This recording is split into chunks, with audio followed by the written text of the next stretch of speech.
नमस्कार,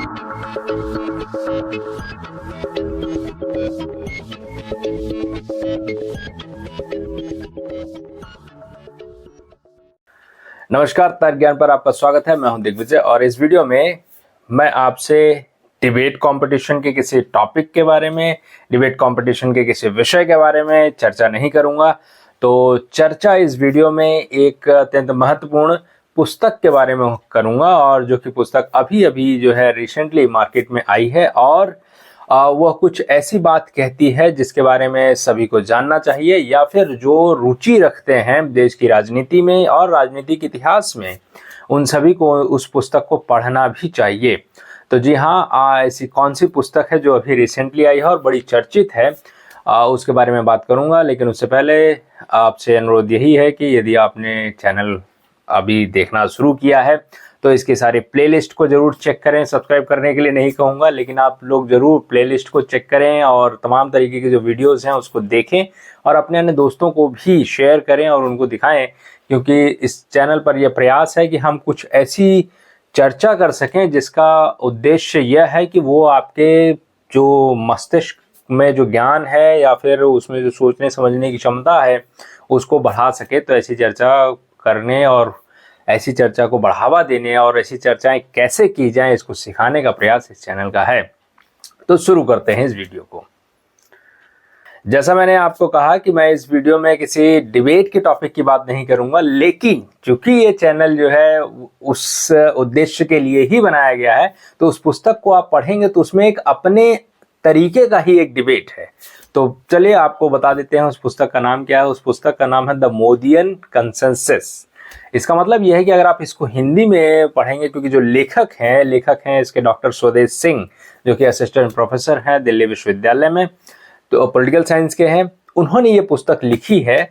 और इस पुस्तक में वो, जैसे मैंने कहा कि डिबेट से हटकर नहीं देख सकते हैं, तो इसमें एक अलग तरीके की डिबेट है। अलग तरीके से डिबेट करने का मेरा मतलब यह है कि द मोदियन कंसेंसस की जब आप बात करते हैं, तो जब उनसे पूछा गया कि भाई आप ये बताइए कि इसका हिंदी अनुवाद, तो उन्होंने कहा कि हम सर्वसम्मति की बात नहीं कर रहे। द मोदियन एरा में जो है सर्वसम्मति नहीं है, हम आम सहमति की बात कर। कंसेंसस का जो उन्होंने हिंदी बताया, उन्होंने बोला हम आम सहमति की बात कर रहे हैं। तो इसमें वो कई तरीके की बात कर रहे हैं। जैसा मैंने आपको शुरू में ही कहा कि यदि आप देश की राजनीतिक इतिहास में रुचि रखते हैं तो आपको ये पुस्तक जरूर पढ़नी चाहिए, क्योंकि उसमें कई फेजों में उन्होंने ये बताया है और बताने की कोशिश की है कि देश में कैसे कंसेंसस, इसका मतलब सर्वसम्मति नहीं है, क्योंकि सर्वसम्मति कभी नहीं हो सकती और किसी भी युग में नहीं रही है।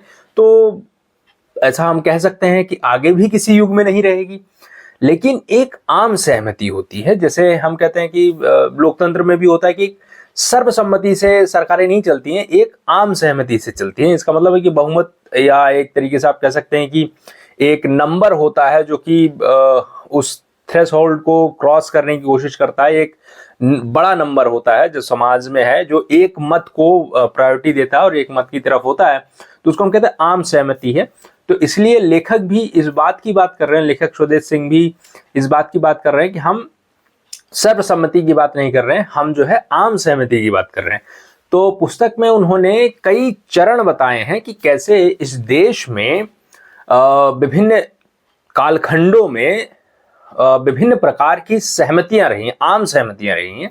क्योंकि जैसा मैंने कहा कि कभी भी सर्वसम्मति होना एक आदर्श स्थिति है, तो इसलिए हम व्यवहारिक स्थिति पर जाएंगे तो हम ये देखेंगे कि एक आम सहमति रही है जिसके ऊपर यह देश चलता रहा है, चाहे आज़ादी से पहले की बात करें या आज़ादी के बाद की बात करें, और वर्तमान युग की भी अगर हम बात करें, तो एक आम सहमति है और उस आम सहमति पर ही देश समाज आगे बढ़ रहा है। तो वो डॉक्टर स्वदेश सिंह जो इस पुस्तक के लेखक हैं, उन्होंने अपनी पुस्तक में कई प्रकार की सहमतियों की बात की है। पहले जो है कि सिविलाइजेशनल और कल्चरल कंसेंसस की बात की है। तो सिविलाइजेशनल कंसेंसस वो बोलते हैं कि जब एक तरीके से भारत में इंडियन रेनेसां जिसे कहते हैं वो उदित हो रहा होता है, जिसमें कि तमाम तरीके के समाज सुधार, और ये एक तरीके का ये थॉट आता है कि ठीक है, जो कॉलोनियल रूल है वो एलियन है, वो हमारा नहीं है, हम उनसे अलग हैं, वो हमसे अलग हैं, हमारी सिविलाइजेशनल अलग है, उनकी सिविलाइजेशनल मान्यताएं परंपराएं अलग हैं और वो हमसे अलग हैं। तो जब ये चेतना जागृत होती है और हम कौन हैं, और ये सब चीज जब लोगों में बड़ी बड़ी जो हमारी हम कह सकते हैं विभूतियां हैं, और जब वो लोगों को ये सामान्य जन को समझाने में और विश्व पटल पर भी ये रखने में कामयाब रहते हैं, तो उसे हम कह सकते हैं कि यह जो है सिविलाइजेशनल कंसेंसस है। इसका मतलब है कि सभ्यतागत जो आम सहमति है कि हम अलग हैं और ब्रिटिश अलग हैं, कॉलोनियल औपनिवेशिक ताकतें जिन मूल्यों को, जिन परंपराओं को मानती हैं वो हमसे अलग हैं। तो जब ये चेतना आनी शुरू होती है और इस पर लोग एक आम सहमति पे होते हैं, तो यह जो है सिविलाइजेशनल कंसेंसस की बात करता है। उसके बाद वो कहते हैं कि, और इसका उन्होंने एक पीरियड दे रखा है कि 1870 से लेकर 1915 तक, जब तक गांधी जो है कि राष्ट्रीय पटल पर नहीं आ रहे हैं, तब तक जो है वही सिविलाइजेशनल कंसेंसस चल रही होती है, सभ्यतागत आम सहमति चल रही होती है कि हाँ ठीक है, ब्रिटिशर्स अलग हैं और हम लोग अलग हैं। तो उस फिर जो है कि आम सहमति कैसे कि लोग जो एकजुट होना शुरू होते हैं, और फिर आप देखेंगे कि चाहे बंगाल हो, महाराष्ट्र हो, पंजाब हो, उत्तर भारत हो या दक्षिण भारत हो, वहां पे कुछ ऐसे प्रोमिनेंट लीडर निकलकर सामने आते हैं जो कि एक आम सहमति की ओर लेकर जाते हैं। तो इसका जिक्र जो है उन्होंने बढ़िया से अपनी पुस्तक में किया हुआ है। उसके अलावा दूसरा वो कहते हैं कि कंसेंसस की जब हम बात कर रहे हैं, तो एक आम सहमति जो जब गांधी से मतलब है मोहनदास करमचंद गांधी जब साउथ अफ्रीका से इंडिया आते हैं, भारत आते हैं, तो एक गांधीयन कंसेंसस निकलकर सामने आता है, जिसे हम कहते हैं गांधीयन थॉट या गांधीवादी आम सहमति। सर्वसम्मति नहीं, क्योंकि आपको पता है कि गांधीवादी विचारधारा पे भी सर्वसम्मति नहीं है, आम सहमति है। तो इसलिए वो आम सहमति की बात करते हैं। और फिर एक एरा चलता है जिसमें हम जो है आजादी की लड़ाई तक और 1947 तक जो एक आम सहमति होती है, सर्वसम्मति नहीं होती। इस बात को हमें ध्यान देने की बात है कि जब हम कंसेंसस की बात कर रहे हैं तो हम सर्वसम्मति की बात नहीं कर रहे हैं। मैं बार बार इस चीज को इसलिए रिपीट कर रहा हूं क्योंकि बहुत सारे लोग ये सकते हैं कि नहीं, सर्वसम्मति की बात कीजिए। तो ध्यान यही रखना है कि हम सर्वसम्मति की बात नहीं कर रहे हैं, हम आम सहमति की बात कर रहे हैं। फिर उसके बाद वो जो है कि ऐसे ही कई चरण बताते रहते हैं। तो ये तो आजादी से पहले की बात होगी। उसके बाद वो कहते हैं नेहरू जब प्राइम मिनिस्टर बनते हैं 1946 से, जब उनको सेलेक्ट किया जाता है कांग्रेस अध्यक्ष के रूप में, फिर वो प्राइम मिनिस्टर भी बन जाते हैं और देन बाद में इलेक्ट होते थे। एक फैक्चुअल नॉलेज भी लोगों को होनी चाहिए कि नेहरू जब पहली बार प्राइम मिनिस्टर बने तो चुने हुए नहीं थे वो लोगों द्वारा।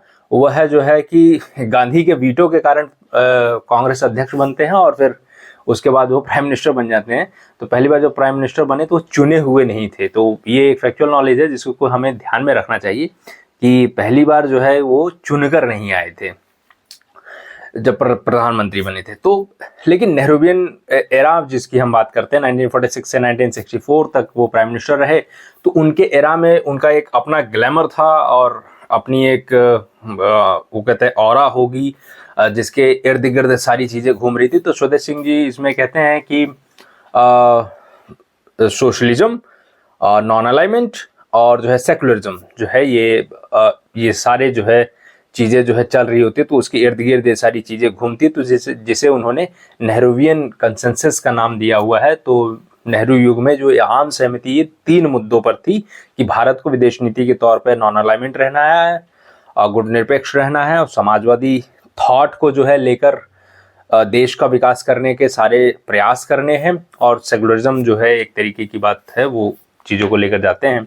और फिर उसके बाद जो है इंदिरा गांधी का टाइम आता है, फिर वही वो उसे कह रहे होते हैं जिसमें नेहरू द्वारा जो ये 3 चीज़ें होती हैं उसको ही कैरी करने की कोशिश इंदिरा गांधी जी करती हैं। लेकिन फिर उसके बाद जब राजीव गांधी का टर्म आता है तो स्वदेश सिंह जी कहते हैं कि इसमें जो है फिर जो सेकुलर कंसेंसस है उसके बारे में वो बात करते हैं। फिर सेकुलर के नाम पर जो है बहुत सारी बहस हो सकती है।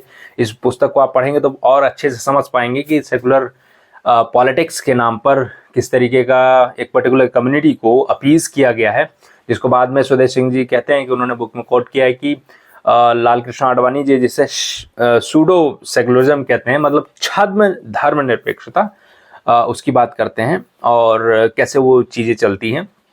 और वो कंटिन्यूसली जो है 2014 तक चलती ही रहती है, क्योंकि आपको पता है कि 2007 में या मनमोहन सिंह जब प्राइम मिनिस्टर थे तो उन्होंने कहा कि देश के रिसोर्सेज पर पहला हक जो है मुस्लिम कम्युनिटी का होना चाहिए या मुसलमानों का है। तो ये अपीजमेंट की आप कह सकते हैं पराकाष्ठा है। तो सेकुलर के नाम पे जो है कि मुस्लिम अपीजमेंट चलता रहा, तो इसके बाद भी स्वदेश सिंह जो है अपनी किताब में करते हैं।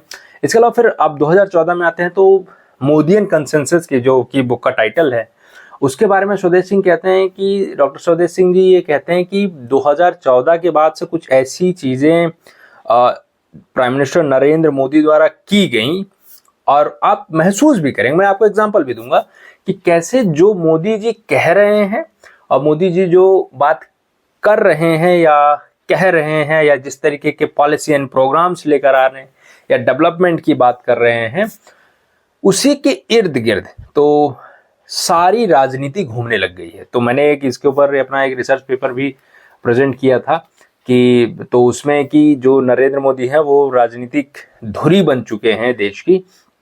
तो कहने का मेरा मतलब, और डॉक्टर स्वदेश सिंह इस बात पर भी जोर दे रहे हैं कि जो आइडिया है वो सेंटर में रहता है, उसके सराउंडिंग्स फिर सारी चीजें होने लग जाती है। जैसे नेहरूवियन कंसेंसस था तो एक आइडिया विचार केंद्र में था और उसके इर्द गिर्द सारे विचार घूम रहे थे। उसी तरीके से अगर आप गांधीयन थॉट में, गांधीयन कंसेंसस में देखें तो एक थॉट केंद्र में था, उसके इर्द गिर्द सारी चीजें घूम रही थी। फिर उसके बाद उससे पहले आप अगर सिविलाइजेशनल कंसेंसस में देखेंगे तो एक आइडिया सेंटर में था, उसके इर्द गिर्द सारी चीजें देख रही थी। सेकुलरिज्म में भी जब कंसेंसस था तो वो भी एक आइडिया केंद्र में था, उसके इर्द गिर्द सारी चीजें घूम रही थी। तो अभी प्रेजेंट में जो है वो मोदियन जो कंसेंसस है वो किन पिलर्स पर खड़ा है, इसके बारे में स्वदेश सिंह जी कहते हैं कि जो एक तो है कि आप जो है जो कल्चरल चीजें हैं या कल्चरल हेरिटेज है उसको लेकर जो है कि आप बहुत ही कि दबे हुए महसूस नहीं करें, उसको गर्व प्राइड के साथ जो है आप उसको अफोर्ड कर सकते हैं, इसके बारे में उन्होंने बात की है। दूसरा उन्होंने बोला कि जो नेशनलिज्म है उसको आप डिनाई नहीं कर सकते। तो मोदी एरा में आपको देखने को मिलेगा नेशनलिज्म के बारे में जो है कि लगभग हर पार्टी जो है अब उस तरीके से बिहेव करती है, नहीं हम नेशनलिज्म के अगेंस्ट नहीं है, या सेना की जिस तरीके से सम्मान होना चाहिए उसके बारे में लगभग हर पार्टी जो है अब धीरे धीरे पॉजिटिव वे में आने। नहीं तो फिर सेना के बारे में कैसे कैसे कमेंट किए जाते थे आप सभी को पता है, तो और जिनको नहीं पता वो चेक कर सकते हैं। और एक है कि जो विकास है, जैसे मोदियन कंसेंसस में ये भी एक आम सहमति है कि अभी जो जनता की उम्मीदें हैं, मोदी जी के आने के बाद से जनता की उम्मीदें बहुत ज़्यादा हो गई, क्योंकि मोदी जी ने कुछ ऐसी चीज़ें की जिससे जनता को एक्चुअली लगा कि सरकार है और उन्हीं के लिए ही है। उन्होंने चुनने के बाद उसे छोड़ नहीं दिया है कि हमने वोट डाल दिया और उसके बाद भूल जाइए, और फिर सरकार भी बोली कि हाँ हमने वोट ले लिया अब हम आपको भूल जाते हैं। ऐसा नहीं हो रहा है। तो अब क्या है, रेगुलर बेसिस पे कांटेक्ट में है और उससे हो ये रहा है कि लोग जो है जुड़ रहे हैं और ये कंसेंसस बना है around the all political parties कि हमें डेवलपमेंट के काम सिर्फ बोलने नहीं होंगे, हमें उसे करना भी होगा। इसलिए आप सामान्य जन जीवन में भी देखेंगे कि लोग विकास के लिए जो उनकी लालसा है वो बढ़ चुकी है और लोग उसको प्राप्त करना चाहते हैं। तो देश भर में अलग अलग राज्यों में अलग अलग पार्टियों की भी सरकार है, तो एक सहमति बनी हुई है जिसके ऊपर कि आप जो है सनातन। तो मोदी जी ने किया क्या है, तो ये मोदी जी जो भी चीज कर रहे हैं, जैसे मान लीजिए मोदी जी कोई नारा देते हैं गारंटी की, अगर हम रिसेंटली अगर बात करें तो अगर गारंटी की बात करें तो कांग्रेस पार्टी भी 25 प्रकार की गारंटियां ले रही है कि हम अगले 5 साल के लिए 25 प्रकार की गारंटियां देंगे। आप ये ध्यान दीजिए कि ये गारंटी की बात जब मोदी जी ने कहा कि मोदी की गारंटी है, उसके बाद ही कांग्रेस के बाद आइडिया है नहीं हम भी गारंटी देते हैं। तो आप देखेंगे तो इस तरीके से जो आइडिया है और या जिस तरीके की एक्टिविटी वो कर रहे हैं वो सारी चीजें हमें देखने को मिलती है कि मोदियन कंसेंसस के इर्द गिर्द घूमती है। बाकी और जो चीजें हैं वो आप इस पुस्तक को पढ़ने के बाद और डिटेल में सारी चीजों को समझ पाएंगे। मेरा ये उद्देश्य था कि इस पुस्तक क्योंकि मुझे रुचिकर लगी, इंटरेस्टिंग लगी है, इसलिए मैंने ये पुस्तक बताई है और इजीली ऑनलाइन अवेलेबल है, आप इसे ले सकते हैं और इसे पढ़ें। और मैंने जैसा शुरू में कहा कि अगर आप पॉलिटिकल हिस्ट्री में इंटरेस्ट रखते हैं, देश की राजनीतिक इतिहास में रुचि रखते हैं और जो वर्तमान राजनीतिक परिदृश्य है उसको समझना चाहते हैं कि कैसे पूरी राजनीति एक विचार के विचार एक केंद्र में आ गया है और उसके इर्द गिर्द सारी चीजें घूम रही हैं, इसको समझना चाहते हैं तो आप इस पुस्तक को जरूर पढ़ें। और मेरा प्रयास रहेगा कि डॉक्टर स्वदेश सिंह से व्यक्तिगत तौर पे ये एक चर्चा भी की जाए और उसको इस यूट्यूब चैनल पर, आपके तर्क ज्ञान चैनल पर डाला भी जाए कि उनसे कुछ सवाल भी पूछे जाएंगे या फिर वो और भी कुछ चीज़ें बताना चाहेंगे तो मैं उनसे प्रयास करूंगा, कोशिश करूंगा कि उनसे सीधी बात कर सकें और जिससे कि आप सभी लोग और भी चीज़ें जान सकेंगे इस पुस्तक के बारे में। तब तक के लिए यही अनुरोध है कि इस चैनल को देखिए, अपने अन्य दोस्तों के साथ शेयर कीजिए इस वीडियो को। आप नहीं पढ़ेंगे तो कोई और पढ़ेगा, किसी और को दीजिए बुक की जानकारी ताकि वो पढ़ें। तो इसलिए इस वीडियो को ज़्यादा से ज़्यादा शेयर भी कीजिए और किताब पढ़िए। और जैसा मैंने कहा कि मेरी कोशिश है तो मैं कांटेक्ट करूंगा और एक वीडियो बनाने की कोशिश भी करूंगा। तब तक के लिए बहुत बहुत धन्यवाद। Thank you.